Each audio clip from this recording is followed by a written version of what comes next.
Hi friends, welcome. இன்றைக்கி இந்த வீடியோவில் பார்க்க போகிறது டாஞ்சூர் ஸ்டைல் மோர் ரசம். மோர் ரசம் தெரியாமல் இருக்கிறதுக்கு நம்ம என்ன செய்யணும் அந்த டிப்ஸையும் நான் இந்த வீடியோவில் ஷேர் பண்ணியிருக்கேன். டக்குன்னு 5 நிமிஷத்தில் செய்யக்கூடிய ரசம். இந்த ரசம் செய்கிறதுக்குலாம் நமக்கு எப்போ நினைவு வரும்னா, நமக்கு ஜுரம் வர சமயத்தில், அப்படி இல்லைன்னா நம்ம எந்த சாப்பாடு சாப்பிட்டாலும் டேஸ்ட்டே தெரியாது. அப்போ தான் நம்ம இந்த ரசத்தை வச்சு சாப்பிட்றோம். அந்தமாரி இல்லாமல் 10 நாளைக்கு ஒரு தடவை ட்ரெடிஷ்னல் மெத்தடில் இந்த ரசத்தை வச்சு சாப்பிட்றது ரொம்பவே நல்லது ஃப்ரெண்ட்ஸ். ஸோ இப்போ இதுக்கு தேவையான பொருட்கள் காரத்துக்கு வரமிளகா, ஓமம், அரிசி பொடி, சால்ட் எடுத்து வச்சுருக்கேன். அப்புறம் புளியை கொஞ்சம் நல்லா வாஷ் பண்ணிவிட்டு ஊற வச்சுருக்கேன். இதில் கொட்டை நார் இல்லாமல் பார்த்துக்கணும் ஃப்ரெண்ட்ஸ். தயிராக எடுக்கக்கூடாது மோர் ரசம் செய்யறதுக்கு. தயிரை நல்லா நம்ம கடைஞ்சி எடுத்துக்கணும். ரொம்ப புளிச்ச மோராகவும் எடுத்துக்கூடாது.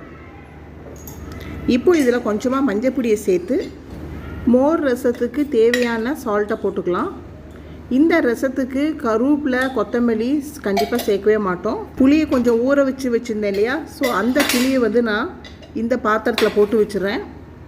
மோர் கொஞ்சம் ரொம்ப புளிப்பாக இருந்ததுன்னா நீங்கள் இந்த புளி சேர்த்துக்க வேண்டிய அவசியம் கிடையாது. புளியை சேர்த்து செய்யறச்சே இந்த மோர் ரசத்தோட சுவை இன்னும் நல்லாவே நமக்கு கூடும். இப்போ இந்த அரிசி பொடியை நம்ம இந்த மோரோடு சேர்த்து நல்லா கடைஞ்சி எடுத்துக்கலாம். எதுக்கு அரிசி பொடி சேர்க்குறோன்னா, சம்டைம்ஸ் மோர் ரசம் நல்லா கொதிச்சுதுன்னா நமக்கு ரசம் திரிஞ்சிரும். திரியாமல் இருக்கிறதுக்கு தான் நம்ம இந்த அரிசி பொடியை சேர்த்துக்கிறோம். இப்போ தேவையான தண்ணி விட்டு இப்போ நல்லாவே கடைஞ்சி எடுத்து வச்சிடலாம். மோர் ரசம் செய்கிறதுக்கு மோரில் நம்ம தேவையான இன்க்ரீடியன்ட்ஸ்லாம் போட்டு ரெடி பண்ணி வச்சாச்சு. இப்போ அடுப்பில் ஒரு கடாயை வச்சு நல்லெண்ணெய் அப்படி இல்லைன்னா ரிஃபைண்ட் ஆயில் விட்டுக்கலாம் ஃப்ரெண்ட்ஸ்.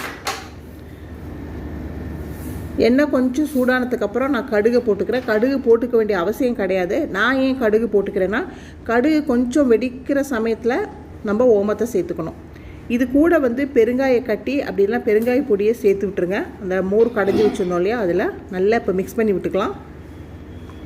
ரொம்ப திக்காக இருக்கிறதுனால இப்போது இதில் தேவையான நம்ம தண்ணியை சேர்த்துக்கலாம்.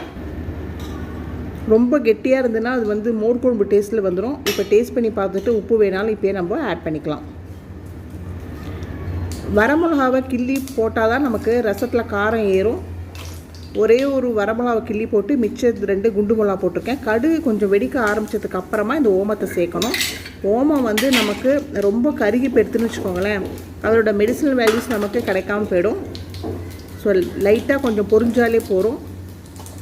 ஸோ இந்த டைப்பில் நான் கேஸ் ஸ்டவ்வே ஆஃப் பண்ணிட்டேன். ஏன்னா நம்ம கரைச்சி வச்ச மோரை விடுறச்சே நமக்கு மேலே ஸ்மோக்கு புகார் ஜாஸ்தியாக வரும். அதனால தான் இப்போ நல்லா மிக்ஸ் பண்ணிவிட்டு இப்போ திருப்பி நம்ம கேஸ் ஸ்டவ்வை ஆன் பண்ணி ஜஸ்ட்டு ஓரத்தில் பாருங்கள், ஒரு கொதி வந்ததுக்கு அப்புறமா நம்ம ஆஃப் பண்ணுற வேண்டிதான்.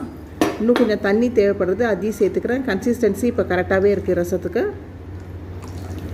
லைட்டாக 1-2 கொதி வருது பாருங்கள். இந்த ஸ்டேஜில் நம்ம கேஸ் ஸ்டவ்வை ஆஃப் பண்ணிடணும். அவ்வளோதான் ஃப்ரெண்ட்ஸ், நம்ம டேஸ்டியான மோர் ரசம் ரெடி ஆகிடுது. நீங்களும் உங்கள் வீட்டில் செஞ்சு பார்த்துட்டு மறக்காமல் கமெண்ட் பண்ணுங்கள். தேங்க்ஸ் ஃபார் வாட்சிங்.